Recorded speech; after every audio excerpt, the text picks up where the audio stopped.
Sebelum lanjut ke cerita selanjutnya, yuk subscribe dan like. Absen dulu di kolom komen ya ah. Pagi itu, sinar matahari masuk melalui celah gorden di rumah kontrakan kecil yang telah menjadi saksi bisu perjuangan Anissa selama 5 tahun terakhir. Namun, kehangatan cahaya itu tidak mampu mengusir rasa sesak yang perlahan merayap di dada Anissa. Di sudut ruangan, tumpukan kardus yang sudah dilakban rapi menandakan satu hal. Hari ini adalah hari perpindahan mereka ke istana yang dijanjikan. Nis, barang-barang ayah yang di pojok itu tidak perlu dibawa semua, kan? Kita pindah ke rumah baru, bukan mau buka pasar loak. Suara bariton Aris memecah keheningan. Suaminya itu berdiri di ambang pintu sambil membetulkan jam tangan peraknya yang berkilau. Anissa menoleh, mencoba mengulas senyum meski getir. Itu cuma buku-buku lama ayah dan beberapa peralatan berkebunnya. Mas, ayah sangat menyayangi barang-barang itu. Lagi pula, rumah baru kita kan punya taman yang luas. Ayah pasti senang bisa merawat tanaman di sana. Aris hanya mendengus. Matanya menatap sinis ke arah sebuah kardus lusuh bertuliskan, milik Pak Usman. Sejak pengumuman bahwa orang tua Aris memberikan sebuah rumah mewah di kawasan elit sebagai hadiah ulang tahun pernikahan mereka yang ketiga, sikap Aris berubah drastis. Ia seolah ingin menghapus seluruh jejak masa lalu mereka yang sederhana, termasuk jejak keberadaan ayah angkat Anissa. Ayah Usman bukanlah orang kaya. Beliau hanyalah seorang pensiunan tukang kebun di sebuah sekolah dasar yang memungut Anissa dari panti asuhan saat Anissa masih berusia 5 tahun. Dengan tangan yang kasar karena pacul dan peluh yang mengucur setiap hari, pria tua itu berhasil menyekolahkan Anissa hingga sarjana. Bagi Anissa, ayah Usman adalah segalanya. Namun bagi Aris dan keluarganya, ayah Usman hanyalah kerikil dalam sepatu mengkilap mereka. Tak lama kemudian, Pak Usman muncul dari dapur dengan membawa 2 gelas teh hangat. Wajahnya yang penuh kerutan tampak berseri-seri.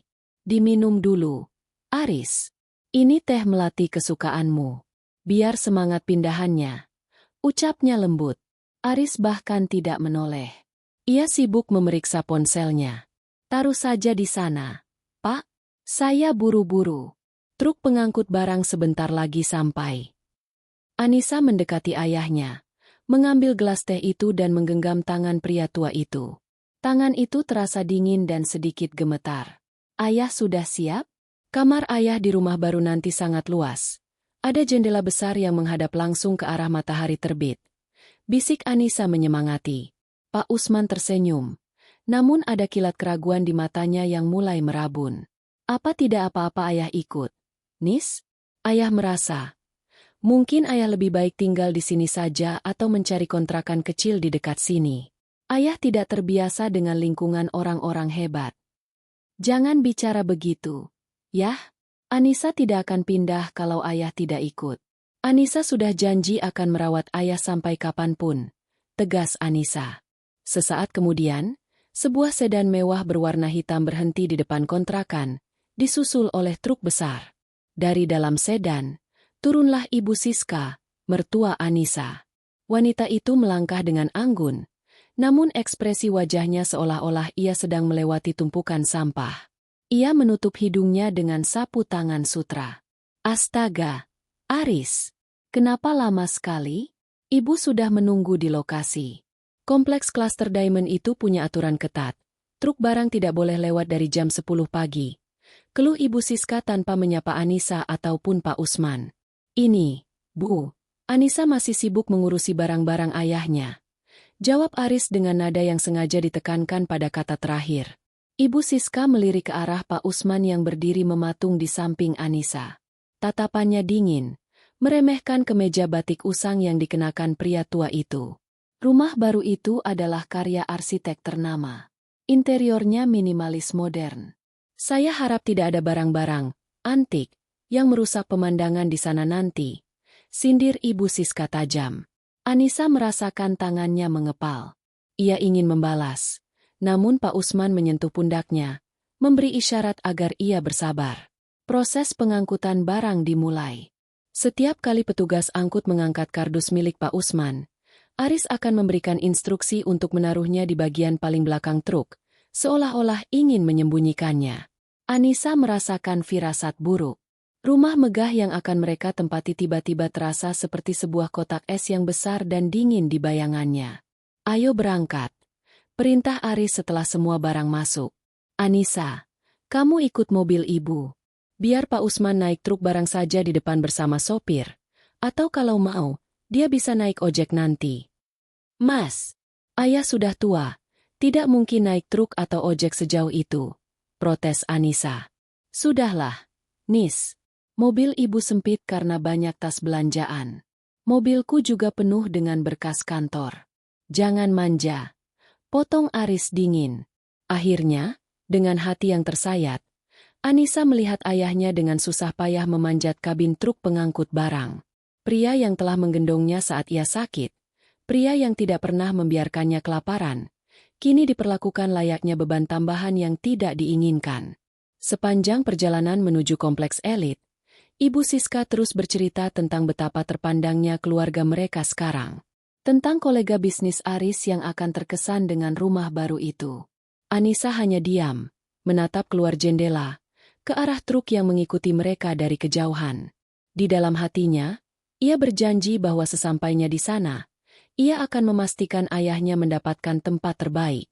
Namun, Anissa tidak tahu bahwa apa yang menunggunya di depan pintu rumah mewah itu bukanlah kebahagiaan, melainkan awal dari sebuah penghinaan yang akan mengubah hidupnya selamanya. Istana itu memang megah, namun fondasinya dibangun di atas keangkuhan yang rapuh. Kompleks perumahan klaster Diamond menyambut mereka dengan gerbang emas yang menjulang tinggi.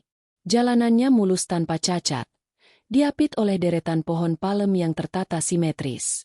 Rumah baru itu berdiri megah dengan gaya modern kontemporer, perpaduan antara kaca-kaca besar, marmer putih, dan aksen kayu hitam yang elegan.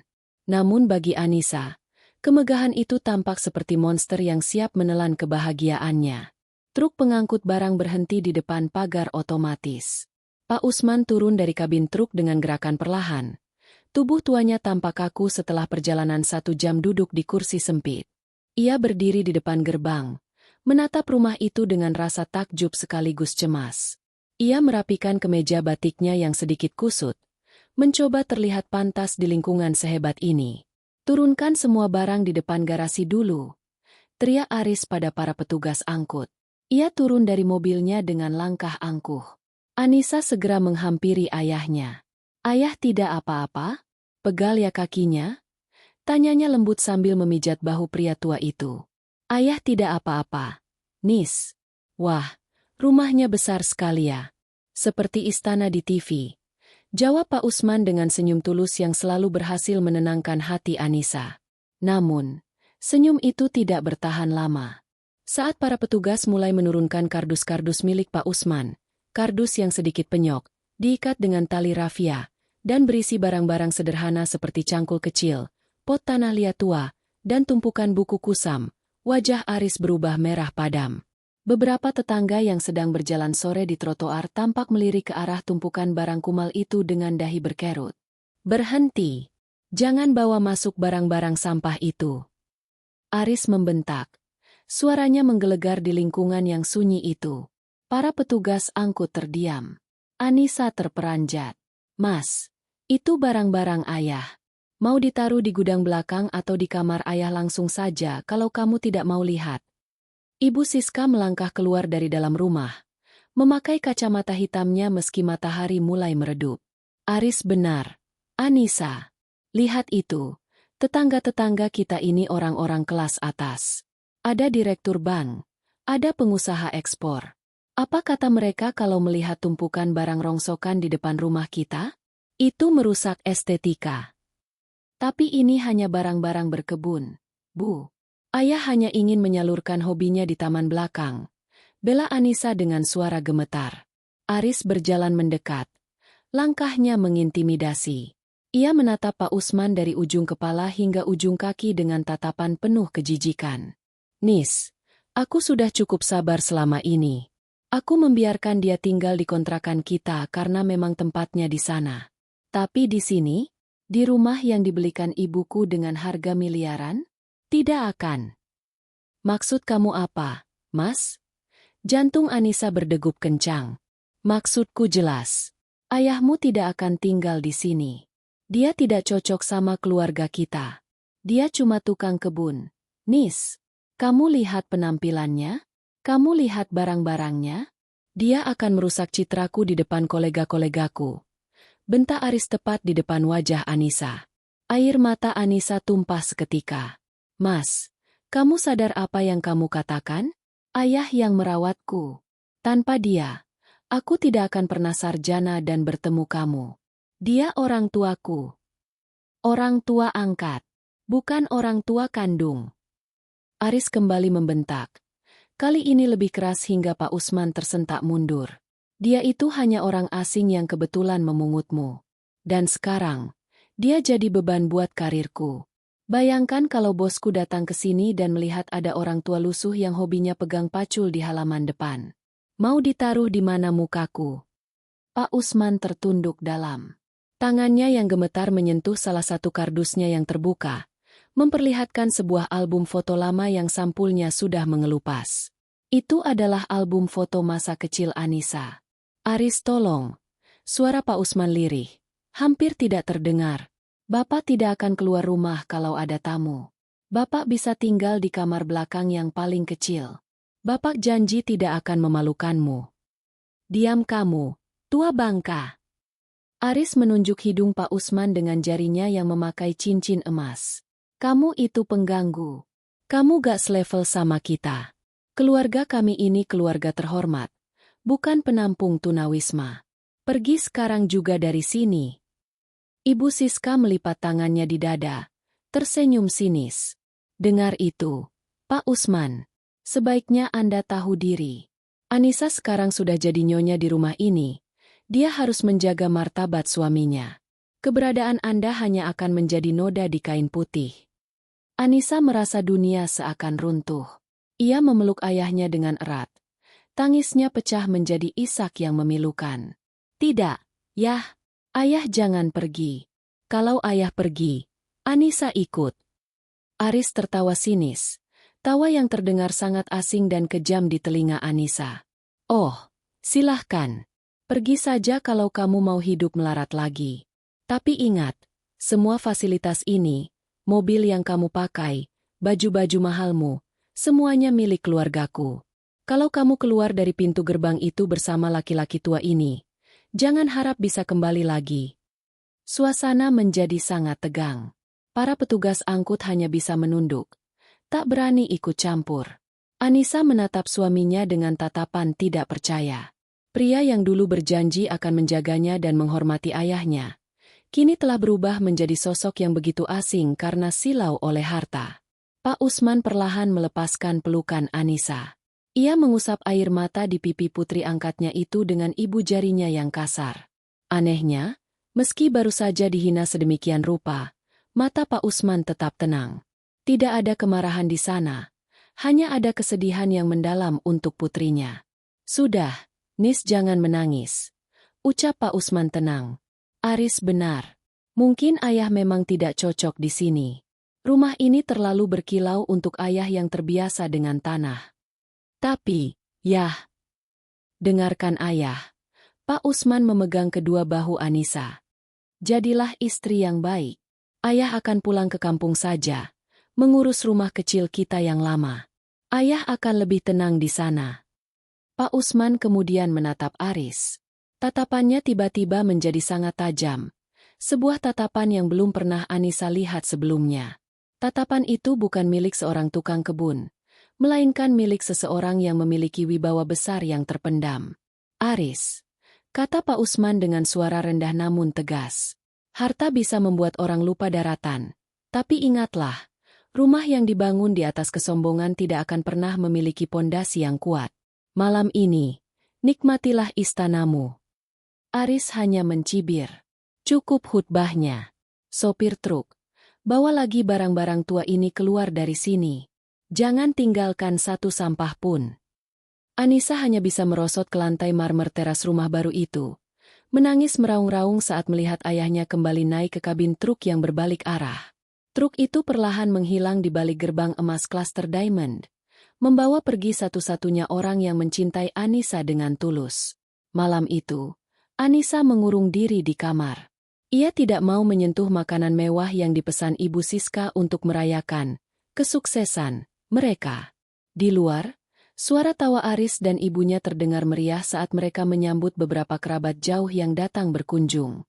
Anissa menatap langit-langit kamar yang dihiasi lampu kristal mahal. Hatinya kosong. Ia merasa telah menjual jiwanya pada sebuah rumah yang terasa seperti penjara. Namun, ia tidak tahu bahwa di luar sana, dalam kegelapan malam, ayahnya tidak sedang menuju kampung halaman. Ada sebuah rahasia besar yang selama puluhan tahun disimpan rapat oleh Pak Usman. Sebuah rahasia tentang siapa dia sebenarnya, dan tentang dari mana sebenarnya asal-usul kekayaan yang dipamerkan oleh keluarga Aris malam ini. Malam itu baru saja dimulai, dan sebelum fajar menyingsing, istana Aris yang megah akan mulai berguncang hingga ke dasarnya. Malam pertama di rumah baru seharusnya menjadi momen yang paling membahagiakan bagi sepasang suami istri. Namun bagi Anissa, setiap sudut rumah mewah di klaster Diamond ini terasa seperti balok es yang membekukan jiwanya. Kamar utama mereka sangat luas. Mungkin 3 kali lipat luas kontrakan lama mereka. Lantainya tertutup karpet bulu impor yang sangat lembut, dan ranjang berukuran king size itu terasa seperti awan. Tapi di atas kemewahan itu, Anissa merasa sangat kecil dan kesepian. Ia meringkuk di tepi ranjang, masih mengenakan pakaian yang sama sejak sore tadi. Matanya sembab dan hidungnya memerah. Pikirannya melayang pada ayah Usman. Di mana ayahnya tidur malam ini? Apakah dia sudah sampai di rumah lama mereka yang dingin dan kosong? Apakah dia sudah makan?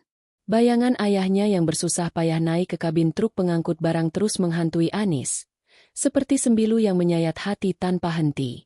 Pintu kamar terbuka dengan kasar. Aris masuk sambil melepas dasinya.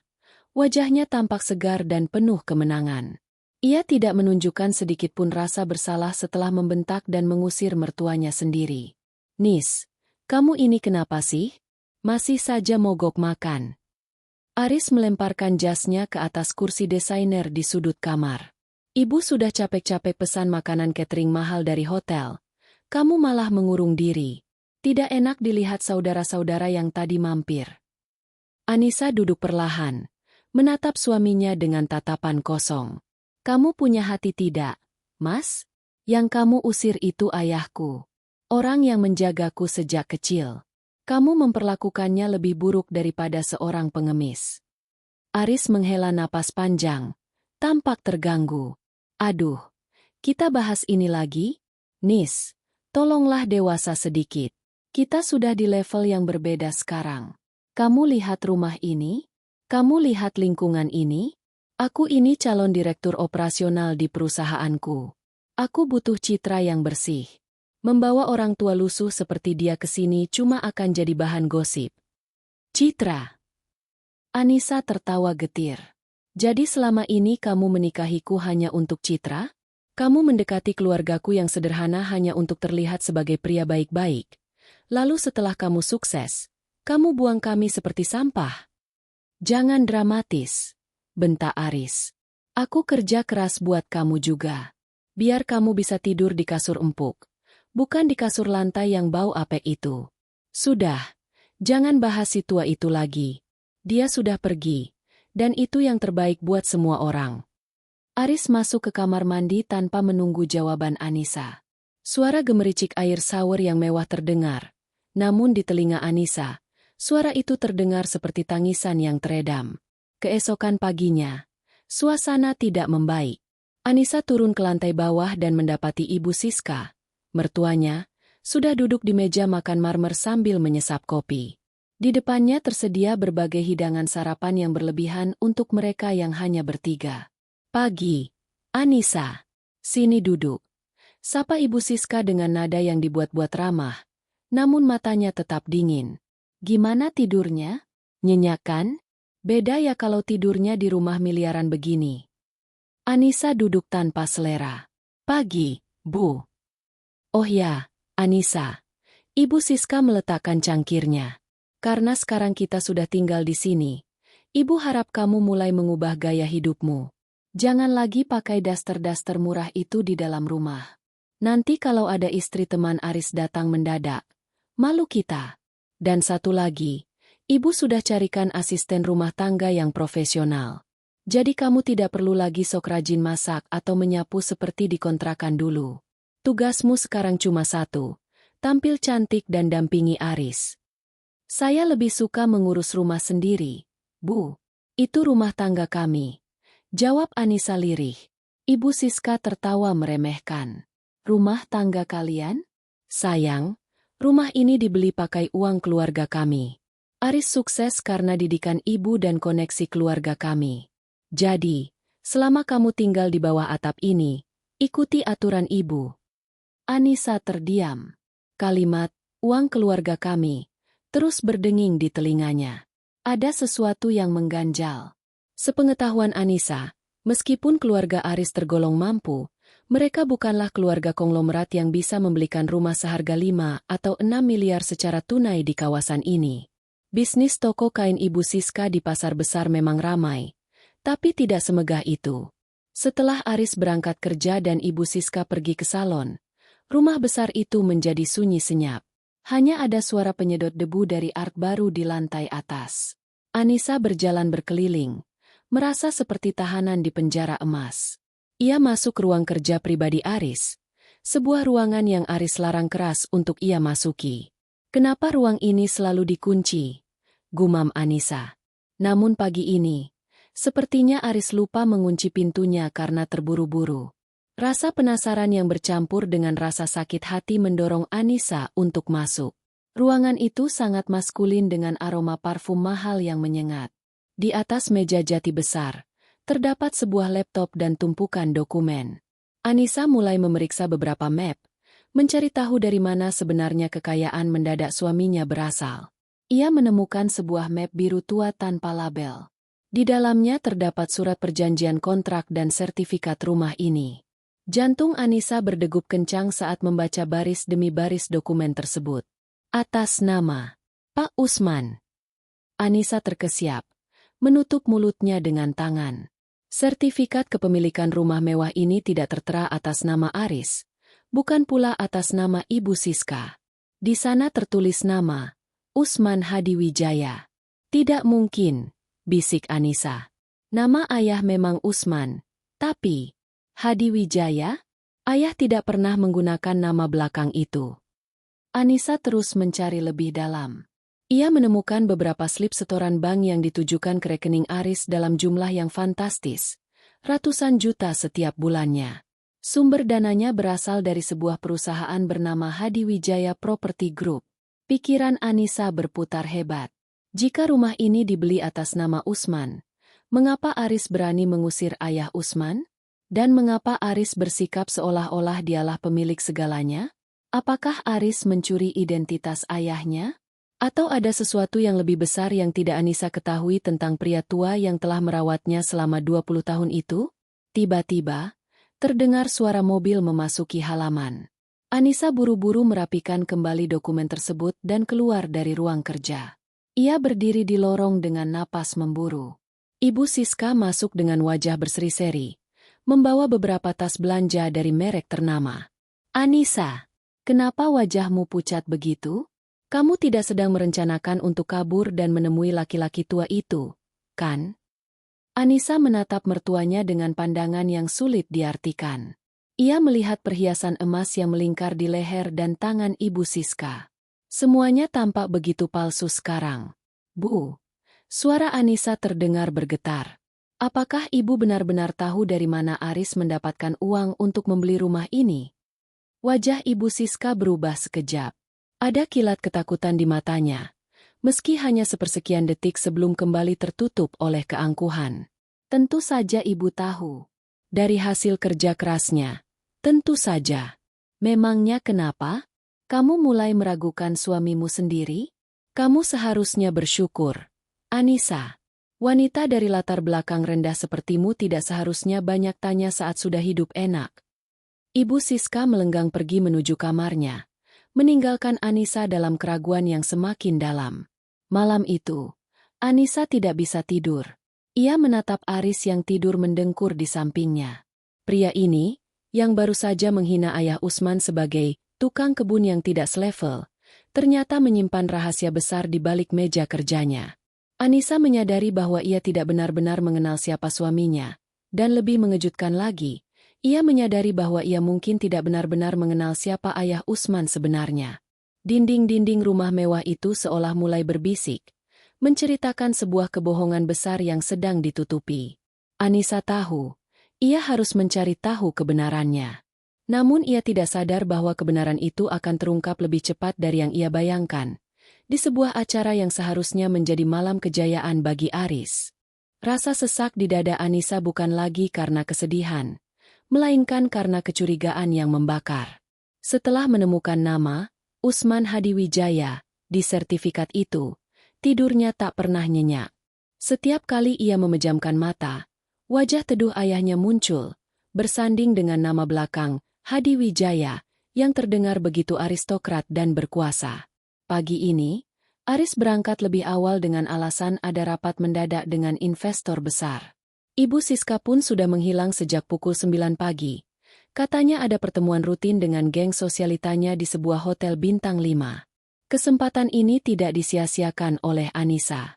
Ia kembali menyelinap ke ruang kerja Aris, kali ini dengan keberanian yang lebih besar. Anissa menyalakan lampu ruangan yang remang itu. Ia langsung menuju laci bawah meja jati yang kemarin sempat ia periksa. Namun, laci itu kini terkunci rapat. Aris tampaknya mulai waspada. Anissa tidak menyerah. Ia tahu Aris memiliki kebiasaan ceroboh menyimpan kunci cadangan di dalam pot bunga plastik kecil di rak buku. Benar saja, benda logam dingin itu ada di sana. Klik. Laci terbuka. Anissa menarik map biru tua itu kembali. Ia membaca sertifikat rumah itu sekali lagi, memastikan matanya tidak salah lihat. Usman Hadiwijaya. Ia membalik lembar demi lembar dokumen pendukungnya. Di sana ada salinan KTP pemohon. Anissa tertegun. Foto di KTP itu memang foto ayah Usman. Namun tahun kelahirannya berbeda dengan yang selama ini Anissa tahu. Di KTP itu, alamat yang tertera adalah sebuah rumah di kawasan Menteng, Jakarta Pusat, kawasan paling elit di negeri ini. Kenapa ayah punya identitas seperti ini? Bisik Anissa pada diri sendiri. Namun, kejutan sebenarnya ada di balik map itu. Ada selembar surat kuasa yang ditandatangani di atas materai. Isinya menyatakan bahwa Usman Hadiwijaya memberikan kuasa penuh kepada Aris Pratama untuk mengelola aset berupa rumah ini dan sebuah tunjangan bulanan. Namun, saat Anissa memperhatikan tanda tangan ayahnya, ia menyadari sesuatu yang janggal. Tanda tangan itu terlalu rapi, terlalu sempurna. Anissa hafal betul tanda tangan ayahnya yang sedikit gemetar karena rematik di jari-jarinya. Ini adalah pemalsuan. Saat ia sedang asyik meneliti dokumen, sebuah amplop coklat kecil jatuh dari sela-sela map. Isinya adalah beberapa lembar foto hasil jepretan detektif swasta. Anissa menutup mulutnya agar tidak berteriak. Foto-foto itu menunjukkan Aris sedang bersama seorang wanita cantik di sebuah restoran mewah. Mereka tampak sangat mesra. Jauh lebih mesra daripada Aris dengan Anissa dalam setahun terakhir. Di bawah foto itu ada catatan kecil.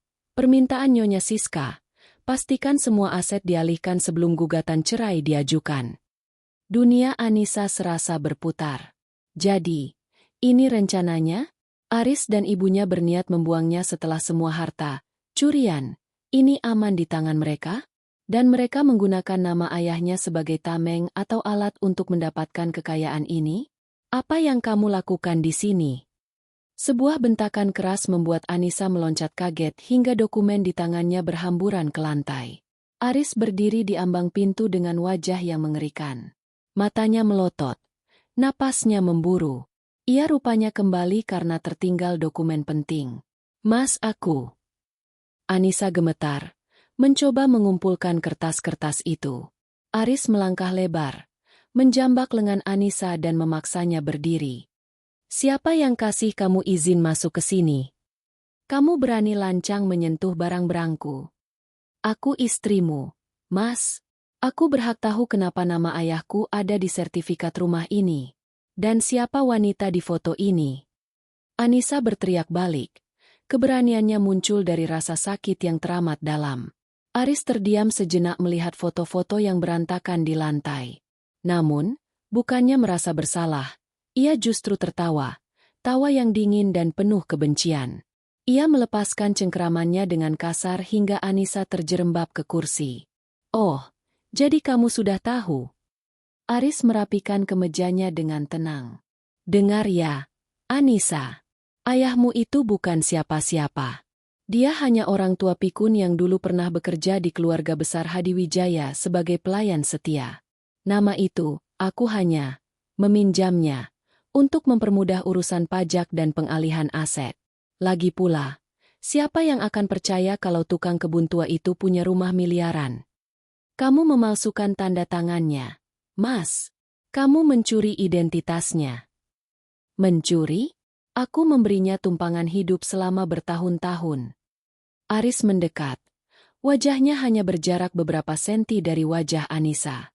"Dan soal wanita itu, dia adalah anak dari pemilik perusahaan induk tempatku bekerja. Dia setara denganku. Dia cantik, berkelas, dan yang paling penting, dia tidak punya ayah yang memalukan seperti ayahmu." Anissa menampar wajah Aris dengan seluruh kekuatannya. Plah! Suasana menjadi sunyi senyap. Aris memegang pipinya yang memerah. Matanya memancarkan kemarahan yang mematikan. "Berani kamu, ya? Aku akan laporkan ini ke polisi. Aku akan beritahu ayah," ancam Anissa dengan suara bergetar. Aris justru terkekeh. "Silakan. Siapa yang akan percaya pada perempuan miskin yang tidak punya apa-apa sepertimu? Semua bukti ada di tanganku. Dan asal kamu tahu, malam ini adalah pesta peresmian rumah ini. Banyak orang penting yang datang. Kalau kamu berani macam-macam, aku pastikan ayahmu yang tua itu membusuk di penjara dengan tuduhan pemalsuan dokumen yang aku buat seolah-olah dia pelakunya." Aris memunguti dokumen-dokumen itu, menguncinya di dalam brankas besi di sudut ruangan yang selama ini tersembunyi di balik lukisan. "Sekarang, keluar. Pakai baju terbaikmu untuk pesta malam ini. Tersenyumlah di depan tamu-tamuku, atau kamu tidak akan pernah melihat ayahmu lagi." Anissa keluar dari ruangan itu dengan tubuh yang lemas. Ia lari ke kamarnya, mengunci pintu, dan menangis sejadi-jadinya. Ia merasa sangat bodoh dan tak berdaya. Ia ingin menelpon ayah Usman, tapi ponselnya tiba-tiba tidak bisa menemukan sinyal. Aris rupanya telah memasang alat pemutus sinyal, jammer, di rumah itu agar Anissa tidak bisa berkomunikasi dengan dunia luar. Di tengah keputusasaannya, Anissa melihat sebuah tas kecil yang ditinggalkan ayah Usman di pojok lemari sebelum dia pergi kemarin. Itu adalah tas berisi perlengkapan menjahit tua. Anissa membukanya, berharap menemukan sesuatu yang bisa menghiburnya. Di dasar tas, di bawah gulungan benang, ia menemukan sebuah amplop tua yang sangat kusam. Di depan amplop itu tertulis, "Untuk putriku, Anissa. Buka saat kamu merasa dunia tidak lagi adil padamu." Dengan tangan bergetar, Anissa membuka amplop itu. Isinya adalah sebuah foto lama yang memperlihatkan ayah Usman muda berdiri bersama seorang pria yang sangat mirip dengan wajah yang sering muncul di majalah bisnis nasional, pendiri Hadiwijaya Property Group. Di belakang foto itu ada sebuah nomor telepon satelit dan sebuah kalimat pendek. "Hanya karena aku memilih hidup sederhana, bukan berarti aku tidak punya kuasa." Anissa terpaku. Ia mulai menyadari bahwa bentakan Aris kemarin bukan hanya sekadar penghinaan, tapi kesalahan terbesar yang pernah dilakukan pria itu. Ayah Usman bukan hanya sekadar tukang kebun. Ada sebuah kekuatan raksasa yang sengaja disembunyikan oleh pria tua itu, dan malam ini, di tengah pesta yang dirancang Aris untuk memamerkan kesombongannya, Anissa akan memastikan semua topeng itu hancur. Ia menghapus air matanya. Ia tidak akan lari. Ia akan mengikuti permainan Aris. Ia akan memakai gaun terbaiknya, berdiri di samping suaminya yang pengkhianat itu, dan menunggu saat yang tepat untuk meledakkan rahasia ini tepat di depan wajah semua orang. Malam peresmian segera tiba. Lampu-lampu kristal sudah dinyalakan, dan para tamu kelas atas mulai berdatangan. Aris tidak tahu bahwa tamu yang paling ia takuti sedang dalam perjalanan menuju rumah itu, bukan sebagai pengemis, melainkan sebagai pemilik tahta yang sesungguhnya. Malam itu, Cluster Diamond tampak lebih benderang dari biasanya. Deretan mobil mewah, mulai dari Mercedes-Benz terbaru hingga beberapa unit Porsche, berjejer rapi di sepanjang bahu jalan depan kediaman baru Aris Pratama. Lampu sorot berwarna kebiruan diarahkan ke fasad rumah, menciptakan kesan futuristik yang sangat mahal. Di taman depan yang luas, musik jazz mengalun lembut, bercampur dengan denting gelas sampanye dan tawa basa-basi para sosialita. Anissa berdiri di depan cermin besar di kamarnya. Ia mengenakan gaun sutra berwarna hitam pekat, kontras dengan kulitnya yang pucat. Matanya yang sembab telah ditutupi dengan riasan smoky eyes yang tajam, memberikan kesan dingin dan misterius. Di balik gaunnya, ia menyembunyikan amplop tua yang ditemukan di tas menjahit ayah Usman. Amplop itu kini menjadi satu-satunya kekuatannya. "Cantik sekali menantuku." Suara Ibu Siska terdengar dari ambang pintu. Wanita itu mengenakan kebaya modern penuh payet emas yang tampak terlalu berlebihan. "Ingat ya, Anissa, malam ini kolega besar Aris datang. Jaga bicaramu. Kalau ada yang bertanya soal latar belakangmu, cukup katakan ayahmu sedang berobat di luar negeri. Jangan sekali-kali sebut dia tukang kebun." Anissa tidak menjawab. Ia hanya menatap mertuanya melalui pantulan cermin dengan tatapan yang membuat Ibu Siska sedikit bergidik. "Ayo turun, Aris sudah menunggumu di bawah," lanjut Ibu Siska dengan nada ketus, mencoba menutupi kegugupannya. Di lantai bawah, Aris tampak sangat gagah dengan setelan tuxedo rancangan desainer ternama. Ia tersenyum lebar, menyalami setiap tamu yang datang, berperan seolah-olah dialah raja di istana tersebut. Namun, setiap kali mata mereka bertemu, Aris memberikan tatapan peringatan yang tajam pada Anissa. "Selamat ya, Aris. Rumah yang luar biasa. Tidak salah memang memilih Cluster Diamond," ucap salah seorang tamu, Pak Bram, seorang pengusaha properti kelas menengah. "Terima kasih, Pak Bram. Ini semua hasil kerja keras dan sedikit keberuntungan," jawab Aris dengan nada rendah hati yang dibuat-buat. Pesta berlangsung meriah hingga tiba-tiba sebuah mobil sedan hitam dengan plat nomor khusus, jenis yang biasanya digunakan oleh pejabat tinggi atau konglomerat papan atas, berhenti tepat di depan lobi rumah. Suasana pesta yang tadinya bising perlahan meredup. Semua mata tertuju pada pintu mobil yang dibuka oleh seorang sopir berseragam rapi. Turunlah seorang pria parubaya dengan rambut yang mulai memutih namun memiliki aura kewibawaan yang luar biasa. Dia adalah Pak Hendrawan, CEO dari Hadiwijaya Property Group, perusahaan induk di mana Aris bekerja. Aris hampir tersedak minumannya. Ia segera berlari kecil menghampiri tamu agung tersebut. "Pak Hendrawan, suatu kehormatan luar biasa Bapak berkenan hadir. Saya tidak menyangka undangan saya akan Bapak penuhi." Pak Hendrawan hanya tersenyum tipis. Matanya mengitari ruangan dengan tatapan menyelidik. "Saya sedang ada urusan di sekitar sini, Aris. Dan saya dengar salah satu manajer muda terbaik saya baru saja menempati rumah baru yang sangat mengesankan ini." Ibu Siska segera mendekat, mencoba ikut memeriahkan suasana. "Oh, Pak Hendrawan, selamat datang. Saya ibunya Aris. Mari, silakan masuk ke area VVIP."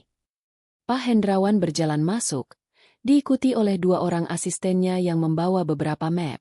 Saat melewati Anissa, Pak Hendrawan sempat berhenti sejenak. Ia menatap Anissa dengan dahi berkerut, seolah mencoba mengingat sesuatu. Anissa membalas tatapannya dengan sopan namun penuh tanya. "Aris," panggil Pak Hendrawan saat mereka sudah duduk di area ruang tamu yang luas. "Rumah ini, desainnya sangat familiar. Kalau saya tidak salah ingat, ini adalah prototipe dari unit masterpiece yang hanya dibangun satu di kompleks ini, benar?" "Betul sekali, Pak. Sangat terbatas," jawab Aris bangga. "Dan setahu saya, unit ini sudah terjual secara pribadi bahkan sebelum diluncurkan ke publik 2 tahun lalu," lanjut Pak Hendrawan sambil menyesap tehnya. "Pembelinya adalah salah satu pemegang saham mayoritas di perusahaan saya. Seorang pria yang sangat saya hormati. Namanya Pak Usman Hadiwijaya." Suasana mendadak senyap. Gelas di tangan Ibu Siska sedikit bergetar. Wajah Aris yang tadinya merah karena alkohol, tiba-tiba memucat. Ah, itu, mungkin ada kesamaan nama, Pak. Aris mencoba tertawa, namun suaranya terdengar sumbang. Nama Usman kan sangat umum di negara kita. Pak Hendrawan meletakkan cangkirnya dengan bunyi denting yang tegas. Mungkin. Tapi yang membuat saya bingung adalah, mengapa unit yang seharusnya menjadi milik mentor saya itu kini ditempati oleh manajer saya? Dan mengapa di sistem internal perusahaan, rumah ini tercatat sebagai aset milik keluarga Hadiwijaya yang dikelola atas nama Wali? Aris mulai berkeringat dingin. Itu, sebenarnya rumah ini hadiah dari orang tua saya. Pak, ada kerja sama bisnis dengan pihak Pak Usman tersebut. Anissa, yang sejak tadi berdiri di belakang Aris, tiba-tiba melangkah maju. Ini adalah kesempatannya. Maaf memotong pembicaraan, Pak Hendrawan. Saya Anissa, istri Aris. Bapak tadi menyebut nama Pak Usman Hadiwijaya sebagai mentor Bapak. Pak Hendrawan berdiri, memberikan hormat yang tulus pada Anissa. Benar, Nak. Beliau adalah sosok yang membangun fondasi perusahaan kami. Beliau memilih untuk pensiun dini dan hidup tenang jauh dari hiruk-pikuk kota besar sejak 10 tahun lalu. Kabarnya, beliau hanya ingin fokus membesarkan putri angkat yang sangat beliau sayangi. Mata Pak Hendrawan beralih ke foto pernikahan Aris dan Anissa yang terpajang di dinding besar. Ia menatap sosok pria tua sederhana yang berdiri di samping Anissa dalam foto itu. Pria yang kemarin diusir oleh Aris. Tunggu dulu. Pak Hendrawan mendekati foto itu, menyipitkan matanya. Aris, siapa pria tua yang memakai batik ini? Aris menelan ludah dengan susah payah. Itu hanya tukang kebun di sekolah lama istri saya. Pak, dia datang karena merasa dekat dengan istri saya. Kami hanya memberikan tumpangan sebagai bentuk amal. Tukang kebun. Pak Hendrawan berbalik. Wajahnya kini terlihat sangat marah. Aris, apakah kamu sedang mencoba membodohi saya? Ini adalah Pak Usman Hadiwijaya, pendiri perusahaan kita. Beliau memang suka berkebun dan hidup sederhana, tapi beliau adalah pemilik dari tanah yang kita pijak saat ini. Para tamu undangan mulai berbisik-bisik. Suasana pesta yang mewah itu kini berubah menjadi panggung penghakiman. Ibu Siska hampir pingsan di sofa, sementara Aris berdiri mematung dengan mulut ternganga. Pak Hendrawan, Anissa membuka amplop tua yang ia bawa. Jika benar beliau adalah orang yang Bapak maksud, mungkin Bapak mengenali tanda tangan di surat kuasa ini. Anissa menyerahkan surat kuasa pemalsuan yang dilakukan Aris. Pak Hendrawan mengambilnya, membacanya sekejap, dan wajahnya langsung mengeras. Ini palsu. Pak Usman tidak pernah menandatangani dokumen dengan gaya seperti ini sejak jari tangannya cedera 7 tahun lalu. Aris, apa yang telah kamu lakukan? Tiba-tiba, suara deru mesin mobil yang sangat tenang terdengar di luar. Tidak ada suara musik lagi. Hanya ada keheningan yang mencekam. Seorang pria tua dengan setelan jas hitam yang sangat elegan, sangat kontras dengan kemeja batik usangnya kemarin, melangkah masuk ke dalam rumah. Ia tidak lagi membungkuk. Ia berjalan tegak dengan aura kepemimpinan yang membuat semua orang secara otomatis memberi jalan. Dia adalah ayah Usman. Namun malam ini, ia bukan lagi si tukang kebun. Ayah? Bisik Anissa dengan air mata yang mulai mengalir. Pak Usman berjalan tenang menuju tengah ruangan. Pak Hendrawan segera membungkuk dalam-dalam. Pak Usman, maafkan saya tidak tahu Bapak diperlakukan seperti ini di sini. Pak Usman menatap Aris yang sudah gemetar hebat. Lalu, ia beralih menatap Ibu Siska yang wajahnya sudah sepucat kertas. Tadi siang, kamu bilang ayah tidak cocok dengan keluarga kalian, Aris. Ucap Pak Usman dengan suara yang dalam dan tenang, namun sangat menggetarkan. Dan malam ini, aku datang bukan untuk menjadi bagian dari keluarga kalian. Aku datang untuk mengambil kembali apa yang menjadi milikku. Malam yang seharusnya menjadi puncak kejayaan Aris, kini berubah menjadi mimpi buruk yang paling nyata. Semua kebohongan, semua aib, dan semua kejahatan yang ia susun rapi di balik dinding rumah mewah itu, kini mulai runtuh satu persatu. Keheningan di dalam aula utama rumah mewah itu terasa begitu pekat, seolah oksigen telah diisap keluar dari ruangan. Ratusan pasang mata tamu undangan, orang-orang yang tadi memuja Aris sebagai pengusaha muda sukses, kini menatapnya dengan pandangan yang beralih dari kekaguman menjadi kecurigaan yang tajam. Bisik-bisik mulai menjalar seperti api di atas rumput kering. Tadi dia bilang itu tukang kebun, kan? Astaga, itu Pak Usman Hadiwijaya. Dia yang punya setengah dari saham properti di kota ini. Aris ini benar-benar gila atau sangat berani. Aris berdiri mematung di tengah ruangan. Keringat dingin mengalir deras dari pelipisnya, merusak riasan wajahnya yang klimis. Tangannya yang memegang gelas sampahnya bergetar hebat hingga cairan di dalamnya beriak. Di depannya, Ayah Usman berdiri dengan wibawa yang melumpuhkan. Jas hitam yang dikenakannya bukan sekadar pakaian. Itu adalah simbol kekuasaan yang selama ini ia tekan dalam-dalam demi kehidupan sederhana yang ia cintai. Pak Usman, ini pasti salah paham. Suara Aris keluar parau, hampir seperti cekikan. Pak Usman tidak menjawab. Ia hanya menatap Aris dengan tatapan kecewa yang mendalam.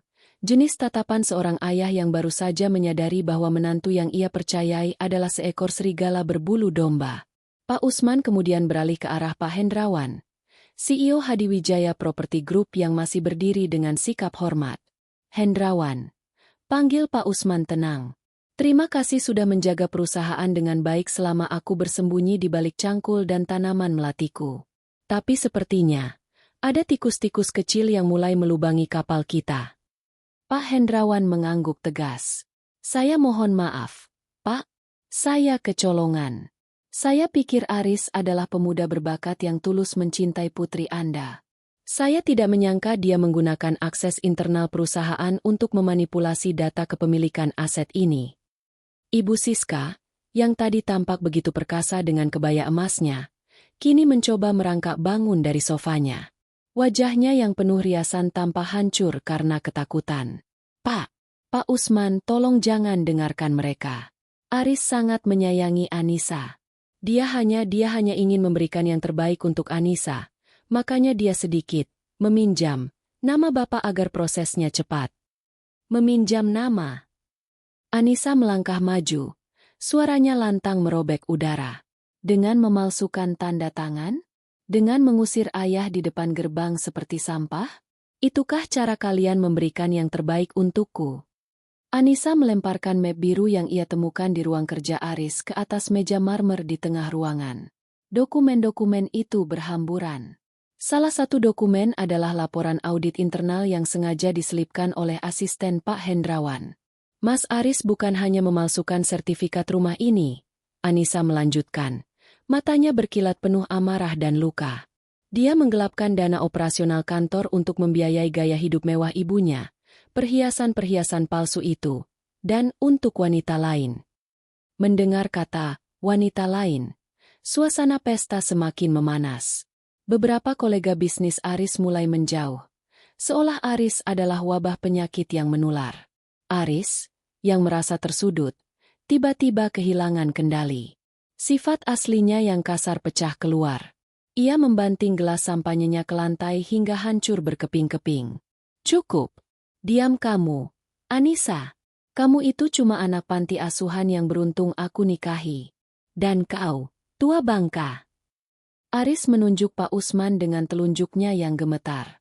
Kalau memang kau sekaya itu, kenapa kau biarkan kami hidup susah di kontrakan selama bertahun-tahun? Kenapa kau pura-pura jadi tukang kebun miskin? Kau yang memancingku untuk melakukan ini. Kau sengaja menjebakku. Pak Usman menghela napas panjang. Sebuah desahan yang penuh dengan kesedihan. Aku tidak pernah menjebakmu, Aris. Aku hanya ingin Anissa mendapatkan pria yang mencintainya karena jiwanya, bukan karena siapa ayahnya. Aku hidup sederhana karena aku sudah kenyang dengan kemewahan yang palsu. Aku ingin melihat, apakah di balik senyum manismu saat melamar Anissa, ada ketulusan atau hanya ketamakan. Pak Usman melangkah mendekati Aris. Meskipun fisiknya lebih tua, auranya membuat Aris terpaksa melangkah mundur hingga menabrak pilar penyangga. 2 hari yang lalu, saat kamu membentakku di depan rumah ini, aku masih berharap kamu akan sadar dan meminta maaf, lanjut Pak Usman. Tapi malam ini, di depan semua orang, Kamu lebih memilih memfitnahku sebagai pengemis demi menjaga gengsimu yang busuk. Sandiwara ini sudah berakhir. Aris. Pak Usman memberi isyarat kepada asistennya. Seorang pria muda dengan koper hitam maju dan membukanya. Di dalamnya terdapat tumpukan surat pernyataan resmi dan rekaman suara. Ini adalah rekaman percakapanmu dengan staf notaris saat kamu memaksa mereka memalsukan tanda tangan saya, ucap Pak Usman. Dan ini adalah surat pencabutan seluruh akses keuanganmu di perusahaan. Mulai detik ini, kamu bukan lagi bagian dari Hadiwijaya Property Group. Kamu tidak punya apa-apa lagi. Ibu Siska menjerit histeris. Tidak, Aris. Lakukan sesuatu. Rumah ini, perhiasanku. Rumah ini, potong Pak Hendrawan dengan tegas, tercatat sebagai aset yang dibeli dengan uang hasil penggelapan. Pihak kepolisian sudah berada di luar gerbang untuk melakukan penyitaan dan menjemput saudara Aris Pratama untuk pemeriksaan lebih lanjut. Mendengar kata polisi, Aris lemas. Lututnya tak lagi mampu menopang tubuhnya. Ia jatuh terduduk di atas pecahan kaca gelas yang ia banting tadi. Darah mulai merembes dari telapak tangannya. Namun ia tidak merasakannya. Yang ia rasakan hanyalah kehancuran total. Anissa menatap suaminya yang kini bersimpuh di lantai. Pria yang dulu sangat ia puja, kini tampak begitu kecil dan menjijikan. Ia tidak merasa puas. Ia hanya merasa sangat lelah. Ia berjalan mendekati ayahnya, lalu menyandarkan kepalanya di bahu pria tua yang selalu menjadi pelindungnya itu. Ayah, ayo pulang, bisik Anissa lirih. Iya, nak. Kita pulang ke rumah kita yang sebenarnya. Rumah yang tidak butuh marmer atau lampu kristal untuk terasa hangat. Jawab Pak Usman sambil mengelus rambut putrinya. Saat Pak Usman dan Anissa mulai berjalan menuju pintu keluar, melewati para tamu yang memberikan jalan dengan penuh hormat, Aris berteriak dengan suara yang pecah. Anissa, maafkan aku. Aku melakukannya untuk kita. Anissa. Anissa berhenti sejenak, namun tidak menoleh. Kamu melakukannya untuk dirimu sendiri, Aris. Dan rumah ini, memang benar kata kamu tadi siang. Ayahku memang tidak cocok ada di sini. Karena ayahku terlalu suci untuk berada di tempat yang penuh dengan kebohongan seperti ini. Mereka terus melangkah keluar. Di halaman depan, lampu-lampu polisi yang berwarna biru merah sudah berputar, memecah kegelapan malam klaster Diamond. Sandiwara Aris benar-benar telah runtuh, meninggalkan puing-puing kesombongan yang kini hanya menjadi tontonan hina bagi semua orang.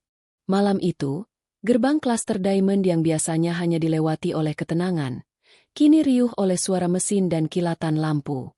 Namun, di tengah hiruk-pikuk polisi yang mulai masuk ke area teras, perhatian semua orang teralih pada sebuah iring-iringan kendaraan yang baru saja tiba. Bukan mobil polisi, melainkan 3 buah mobil hitam mengkilap yang membawa aura otoritas berbeda.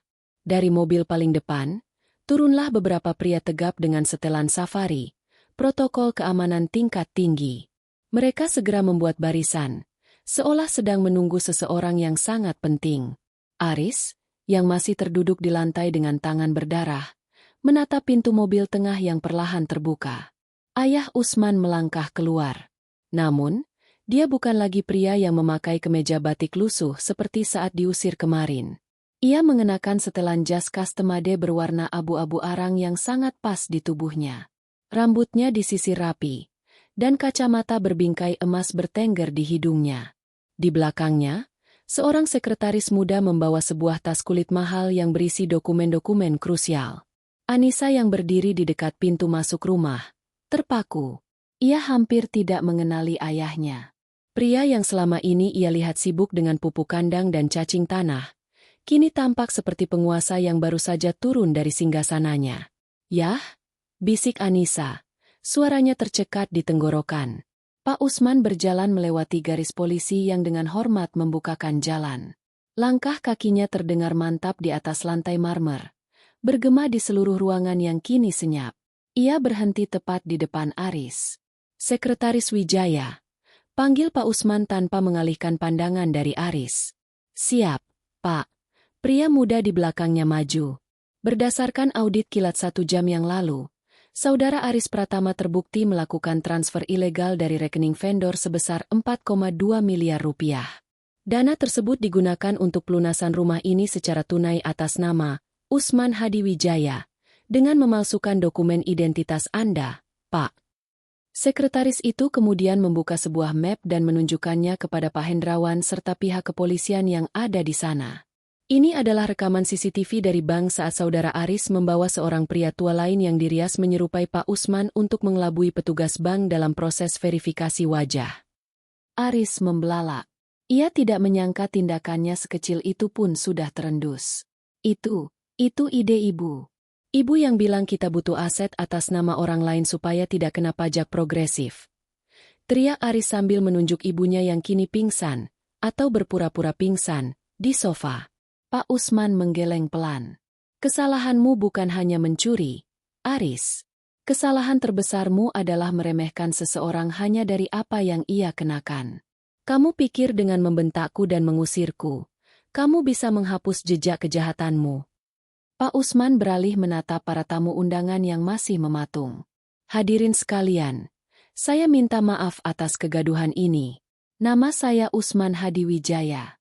Mungkin sebagian dari Anda mengenal saya sebagai nama yang tertera di laporan tahunan perusahaan properti yang membangun kompleks ini. Saya sengaja hidup dalam kesederhanaan selama 20 tahun terakhir karena saya ingin membesarkan putri saya, Anissa, jauh dari racun kesombongan. Anissa mendekati ayahnya. Air mata mengalir deras. Kenapa ayah tidak pernah bilang?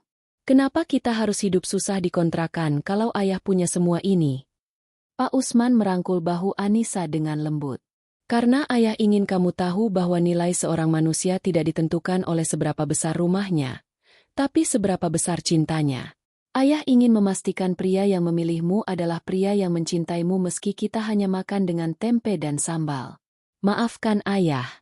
Nak, ujian ini ternyata terlalu berat untuk suamimu. Tiba-tiba, seorang pria paruh-baya dari kerumunan tamu maju dengan langkah tergesa. Dia adalah Pak Surya, salah satu investor terbesar yang diundang Aris. Wajahnya tampak pucat pasi. Pak Usman. Ya Tuhan, ini benar-benar Anda. Pak Surya membungkuk hormat hampir 90 derajat. Saya minta maaf. Saya tadi sempat tidak mengenali Anda saat Anda datang dengan batik kemarin. Saya menyesal tidak menegur Aris saat dia membentak Anda. Pak Usman menatap Pak Surya dengan datar. Sikap seseorang saat melihat orang kecil dihina menunjukkan siapa dia sebenarnya. Surya, saya akan mempertimbangkan kembali kerja sama kita bulan depan. Pak Surya hanya bisa tertunduk lesu.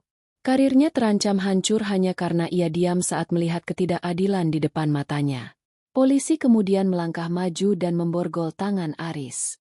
Saudara Aris Pratama, Anda kami tahan atas dugaan penggelapan dana, pemalsuan dokumen negara, dan pencurian identitas. Anissa, tolong aku. Yah, ampuni saya.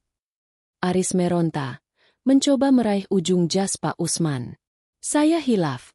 Saya hanya ingin Anissa bangga punya suami sukses. Anissa menatap Aris dengan pandangan yang dingin. Rasa cintanya sudah menguap, digantikan oleh rasa jijik yang luar biasa. Aku lebih bangga punya ayah seorang tukang kebun yang jujur, daripada punya suami direktur yang pencuri. Pergilah, Aris. Jangan pernah sebut namaku lagi. Saat Aris digiring keluar, Ibu Siska tiba-tiba terbangun dari pingsannya dan menjerit-jerit histeris melihat anaknya dibawa polisi. Ia mencoba menyerang Anissa, namun dengan sigap para pengawal Pak Usman menghalanginya. Keluar dari rumah ini, Siska, ucap Pak Usman dengan suara dingin yang menusuk tulang. Rumah ini akan saya sita kembali sebagai barang bukti. Seluruh aset yang Anda beli dengan uang curian anak Anda akan dibekukan malam ini juga. Ibu Siska jatuh terduduk di teras, meratapi tas-tas bermerek dan perhiasan mahalnya yang kini tak lebih dari sampah. Pak Usman kemudian berbalik menatap rumah megah itu. Rumah ini terlalu bagus untuk dihuni oleh kenangan pahit. Sekretaris Wijaya, atur agar rumah ini dijual. Seluruh hasilnya sumbangkan ke panti asuhan tempat Anissa dulu berada. Baik, Pak. Pak Usman menggandeng tangan Anissa. Ayo, nak. Sopir sudah menunggu. Kita pulang ke rumah yang sebenarnya. Rumah yang mana, yah? Tanya Anissa bingung. Rumah yang ada taman melatinya. Rumah di mana tidak ada orang yang perlu merasa malu hanya karena mereka sederhana. Jawab Pak Usman sambil tersenyum. Saat mereka berjalan menuju mobil mewah itu, Anissa menyadari satu hal. Ayahnya tidak pernah berubah. Dia tetaplah pria yang lembut dan penyayang yang merawatnya sejak kecil. Perbedaannya hanya satu. Kini ayahnya tidak lagi memegang cangkul, melainkan memegang kebenaran yang baru saja meruntuhkan sebuah dinasti kepalsuan. Di dalam mobil yang bergerak meninggalkan klaster Diamond, Anissa menoleh ke belakang. Ia melihat cahaya lampu rumah mewah itu perlahan menjauh. Rumah itu kini tampak seperti makam besar bagi kesombongan Aris. Anissa menghela napas panjang, merasa beban berat di pundaknya terangkat. Ia kembali memeluk lengan ayahnya, menyadari bahwa harta paling berharga dalam hidupnya bukanlah berlian di jari, melainkan tangan kasar ayahnya yang selalu siap mendekapnya. Malam yang panjang itu belum benar-benar berakhir bagi Anissa. Meskipun ia sudah berada di dalam mobil mewah bersama ayah Usman, pikirannya masih berkecamuk. Di balik jendela mobil yang gelap, ia melihat bayangan lampu jalanan kota Jakarta yang terus berlalu. Rasanya baru kemarin ia merasa bangga memiliki suami seperti Aris. Namun kini, pria itu tak lebih dari sekadar nama dalam berita kriminal yang sebentar lagi akan meledak. Ayah tahu apa yang kamu pikirkan. Suara berat Pak Usman memecah keheningan. Kamu sedang bertanya-tanya, apakah semua ini nyata, atau hanya mimpi buruk yang kebetulan berakhir dengan keberuntungan? Anissa menoleh, menatap wajah ayahnya yang kini tampak jauh lebih tegar di bawah cahaya lampu kabin mobil. Anissa merasa bodoh. Yah, bagaimana bisa Anissa hidup bersama Aris selama 3 tahun tapi tidak tahu sedikit pun bahwa dia sedang membangun istana di atas pasir hisap? Pak Usman menghela napas. Jemarinya yang kini mengenakan cincin batu safir tua, warisan keluarga Hadiwijaya, mengusap tangan Anissa. Aris adalah orang yang sangat ahli dalam menyusun topeng. Dan jangan lupa, ada tangan dingin Ibu Siska yang membantunya menjahit topeng itu agar terlihat sempurna di matamu. Mobil berhenti di depan sebuah hotel mewah milik keluarga Hadiwijaya. Pak Usman memutuskan untuk tidak membawa Anissa kembali ke kontrakan lama atau ke rumah menteng malam ini. Ia ingin Anissa beristirahat di tempat yang aman dan tenang. Namun, saat mereka baru saja memasuki Presidential Suite, Sekretaris Wijaya datang membawa sebuah laptop. Maaf mengganggu, Pak Usman, Ibu Anissa. Ada perkembangan baru dari hasil penggeledahan di ruang kerja saudara Aris. Lapor Wijaya dengan raut wajah serius. Anissa mendekat ke meja kerja di dalam kamar hotel tersebut. Apalagi yang dia sembunyikan, Pak Wijaya? Ternyata, penggelapan dana 4,2 miliar itu hanyalah puncak gunung es. Wijaya membuka beberapa folder digital yang berhasil diretas dari server pribadi Aris. Saudara Aris memiliki perusahaan cangkang atas nama ibunya, Siska Pratama. Selama 2 tahun terakhir, dia mengalihkan proyek-proyek kecil dari Hadiwijaya Property Group ke perusahaan fiktif ini. Tapi yang lebih mengejutkan adalah fakta mengenai Ibu Siska. Wijaya mengklik sebuah dokumen pindai yang tampak sudah cukup tua. Itu adalah dokumen catatan sipil dan laporan kepolisian dari 25 tahun yang lalu. Ibu Siska ternyata bukan berasal dari keluarga pengusaha kain seperti yang dikatakannya pada Anda, Ibu Anissa. Nama aslinya adalah Siti Rahma. Dia pernah bekerja sebagai asisten rumah tangga di kediaman utama keluarga Hadiwijaya saat Pak Usman masih menjabat sebagai CEO aktif, jelas Wijaya. Anissa terperangah. Ia menatap ayahnya yang tampak terkejut, namun kemudian raut wajahnya berubah menjadi pemahaman yang dalam. Siti Rahma. Pak Usman menyipitkan mata, mencoba menggali ingatan masa lalunya. Ya, aku ingat. Dia adalah pelayan yang dipecat karena ketahuan mencoba mencuri beberapa perhiasan mendiang istriku. Tapi saat itu, aku tidak melaporkannya ke polisi karena merasa kasihan. Dia bilang dia punya anak balita yang harus diberi makan. Anak balita itu adalah Aris, sambung Wijaya. Siska atau Siti Rahma ini menyimpan dendam selama puluhan tahun. Dia merancang skenario agar anaknya bisa masuk ke perusahaan bapak, mendekati putri bapak, dan akhirnya menguasai harta bapak sebagai bentuk balas dendam atas pemecatannya dulu. Lutut Anissa terasa lemas. Jadi, pernikahannya bukan hanya soal cinta yang salah, tapi sebuah konspirasi yang sudah direncanakan sejak ia masih kecil. Aris tidak secara kebetulan bertemu dengannya di kampus. Aris telah ditanamkan oleh ibunya untuk mengincar Anissa. Jadi, Mas Aris mendekatiku karena dia tahu aku anak Pak Usman. Tanya Anissa dengan suara bergetar. Bukan hanya itu, Wijaya menunjukkan sebuah draft surat perjanjian pranikah yang disembunyikan Aris. Dia berencana untuk menceraikan Anda segera setelah semua aset Pak Usman berhasil dialihkan atas namanya melalui surat kuasa palsu yang dia buat. Di dalam folder ini juga terdapat bukti bahwa Aris telah menjalin hubungan dengan wanita bernama Clarissa, anak dari saingan bisnis Hadi Wijaya Group, untuk menggabungkan kekuatan dan menghancurkan perusahaan Pak Usman dari dalam. Anissa menutup mulutnya. Air mata kembali jatuh. Rasa dikhianati ini jauh lebih perih daripada sekadar dibentak. Ia merasa seperti pion dalam papan catur yang dimainkan oleh tangan-tangan kotor. Mereka menyebut ayah, tukang kebun, bukan karena mereka tidak tahu siapa ayah, bisik Anissa tajam. Mereka menyebut ayah begitu untuk menghina ayah secara langsung, sambil tertawa di belakang karena merasa berhasil membodohi sang pemilik kekuasaan. Pak Usman berdiri. Aura kepemimpinannya kini memancar penuh amarah yang terkendali. Mereka pikir mereka bisa menghancurkan keluarga Hadi Wijaya dengan tipu muslihat murahan. Mereka lupa bahwa akar yang kuat tidak akan goyah hanya karena ulat-ulat kecil. Tiba-tiba, ponsel sekretaris Wijaya berdering. Ia menjauh sejenak untuk mengangkat telepon, lalu kembali dengan wajah yang lebih tegang.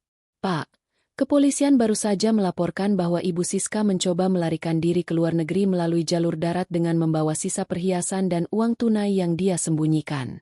Namun, mobilnya mengalami kecelakaan di perbatasan kota karena melaju terlalu kencang. Anissa tersentak. Bagaimana keadaannya? Dia selamat, tapi seluruh perhiasannya hancur dan ia sekarang dalam pengawalan ketat di rumah sakit sebelum dipindahkan ke sel tahanan. Sedangkan Aris di kantor polisi, dia mulai saling menyalahkan dengan pengacaranya. Dia bahkan mencoba menjual informasi tentang perusahaan Clarissa demi mendapatkan keringanan hukuman, lapor Wijaya. Pak Usman menatap Anissa.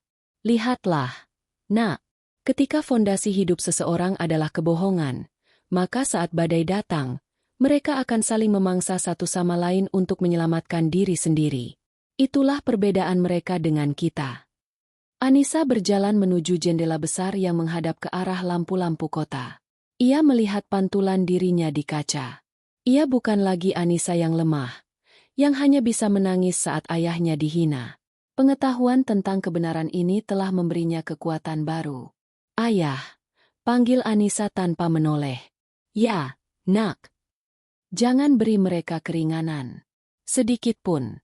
Bukan karena aku dendam, tapi karena orang-orang seperti mereka tidak akan pernah belajar tentang harga diri kecuali mereka merasakan dinginnya lantai penjara tanpa kemewahan yang mereka curi. Pak Usman tersenyum bangga. Itu putriku. Darah Hadi Wijaya memang mengalir dalam ketegasanmu.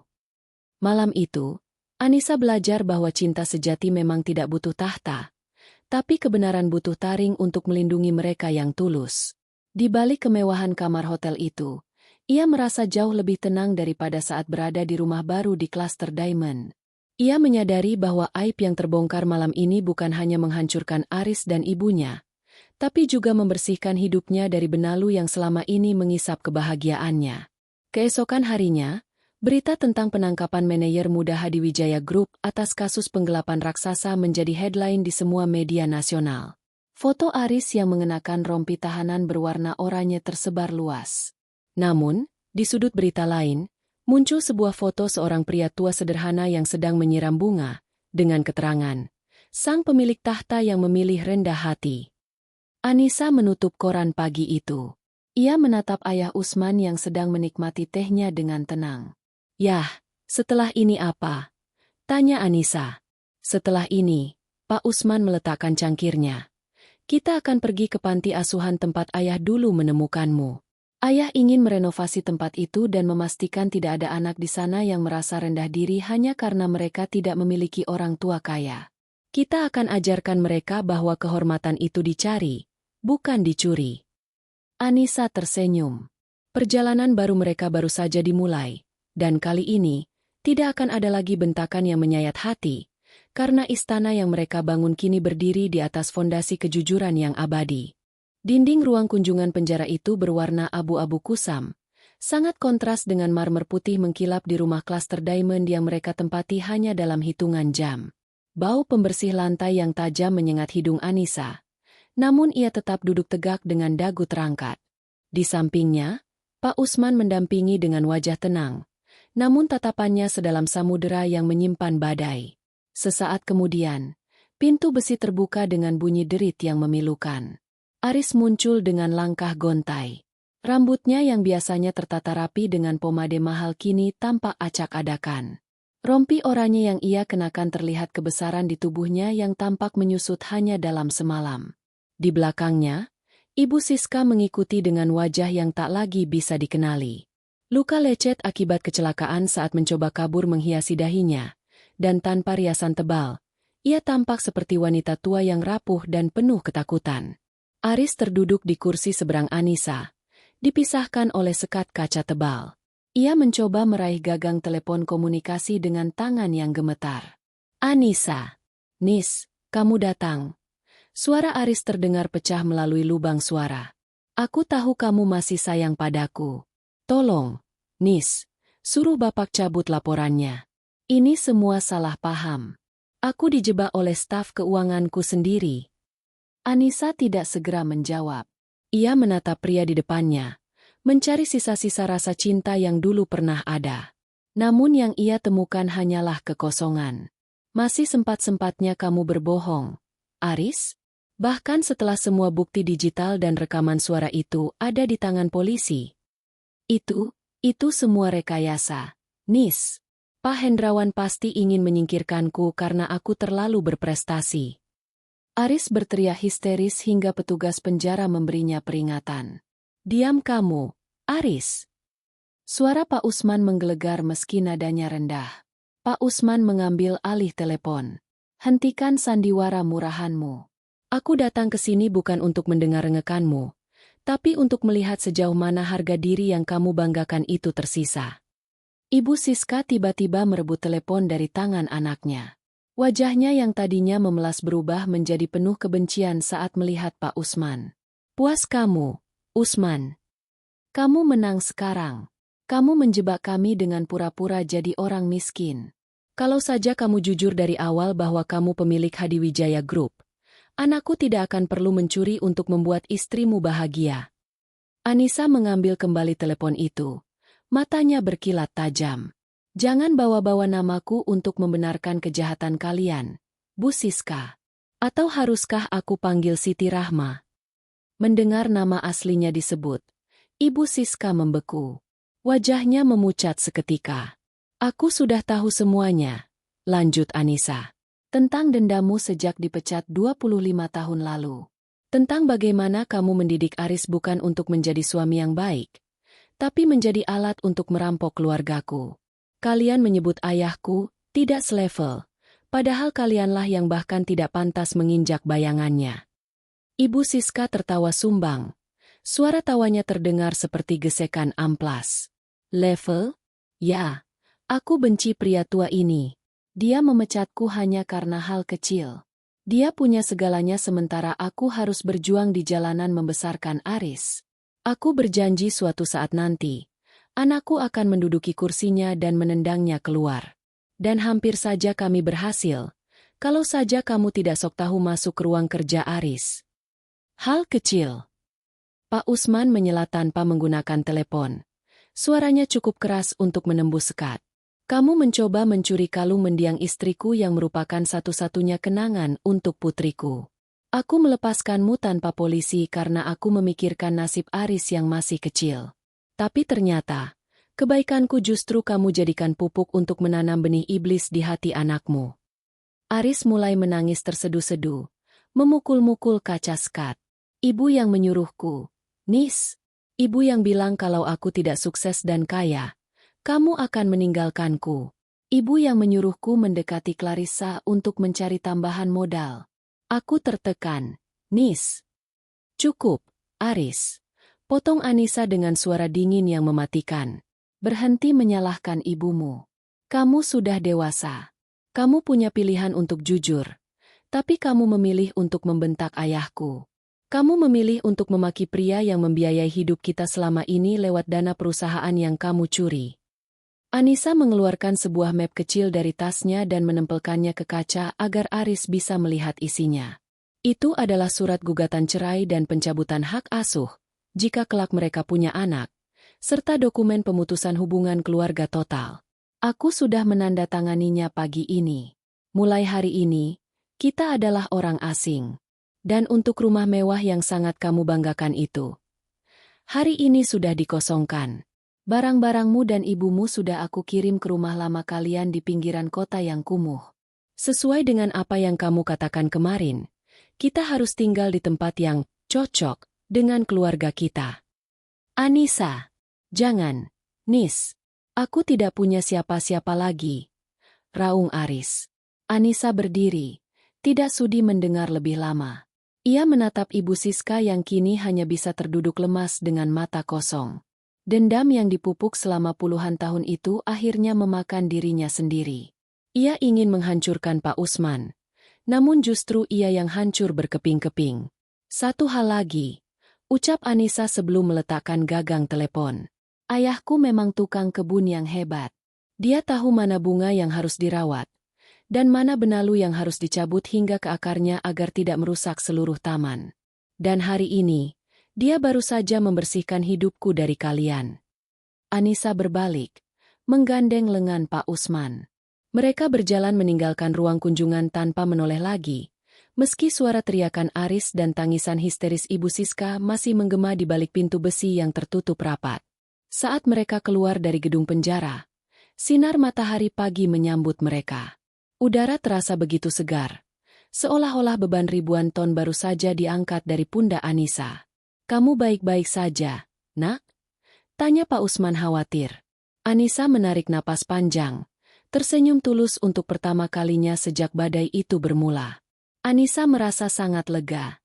Yah, rasanya seperti baru saja bangun dari mimpi buruk yang sangat panjang.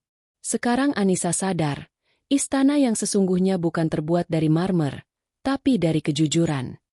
Pak Usman menepuk tangan putrinya. Setelah ini, kita ke kantor pusat. Ada banyak hal yang harus kamu pelajari. Ayah sudah terlalu tua untuk memimpin Hadiwijaya Group sendirian. Sudah saatnya putri sang tukang kebun menunjukkan bahwa dia punya taring untuk memimpin kekaisaran ini. Anissa mengangguk mantap. Ia bukan lagi gadis yatim piatu yang bisa ditindas oleh mertua atau suaminya.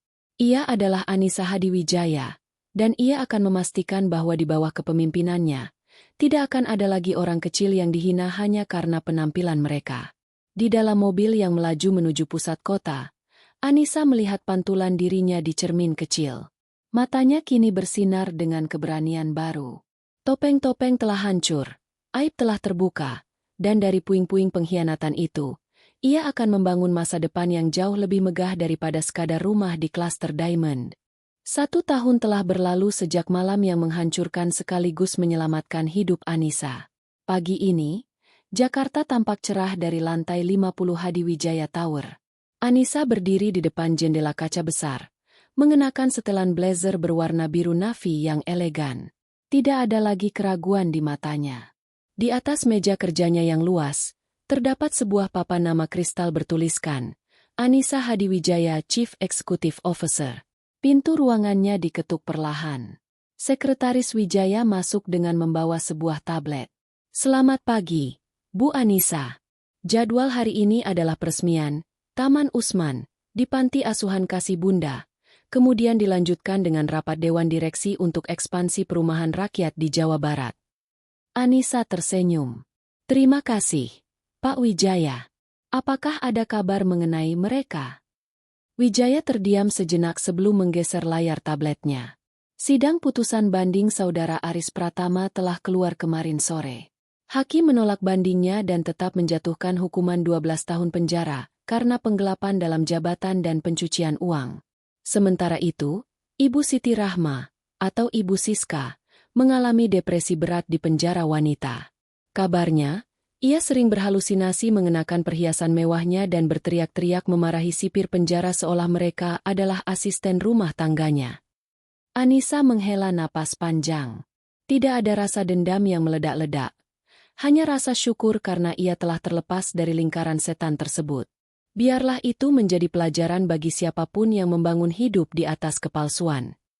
Perjalanan menuju panti asuhan terasa sangat bermakna.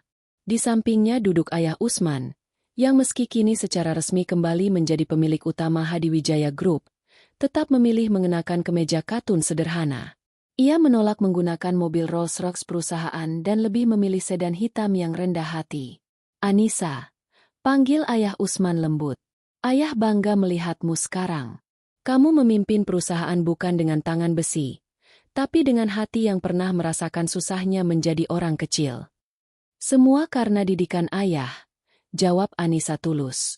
Jika dulu ayah tidak berpura-pura menjadi tukang kebun, mungkin aku masih terperangkap dalam cinta palsu Aris. Sesampainya di panti asuhan, suasana begitu meriah. Anak-anak kecil berlarian menyambut mereka. Di sana, di tengah-tengah lahan luas yang dulunya gersang, kini berdiri sebuah taman bunga yang sangat indah. Bukan taman mewah yang kaku seperti di klaster Diamond, melainkan taman yang penuh dengan tanaman obat, bunga melati, dan sayur-sayuran organik. Anissa memotong pita peresmian didampingi Ayah Usman. Dalam pidatonya, Anissa tidak bicara soal kesuksesan finansial. Dulu, saya pernah diberitahu bahwa saya tidak cocok berada di sebuah rumah mewah karena ayah saya hanyalah seorang tukang kebun. Suara Anissa terdengar jernih melalui pengeras suara. Tapi hari ini, saya berdiri di sini untuk memberitahu adik-adik semua. Jangan pernah malu dengan asal-usul kalian.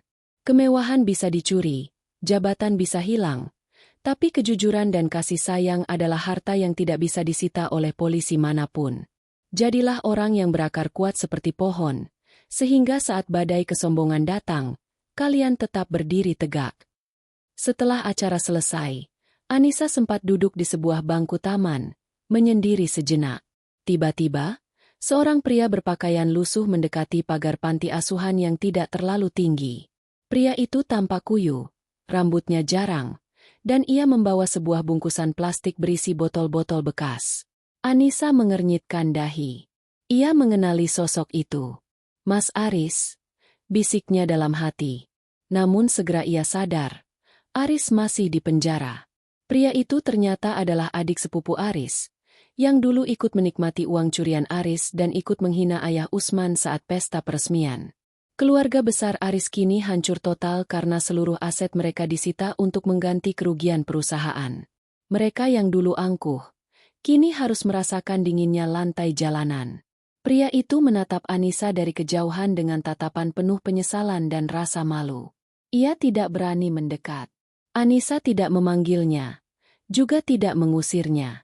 Ia hanya meminta Pak Wijaya untuk memberikan sekantong makanan dan sedikit uang saku melalui petugas keamanan. Bukan karena Anissa ingin pamer, tapi karena ia tahu, menjadi pemenang bukan berarti harus menghancurkan lawan yang sudah jatuh ke tanah. Sore harinya, Anissa dan Ayah Usman kembali ke rumah mereka yang sebenarnya.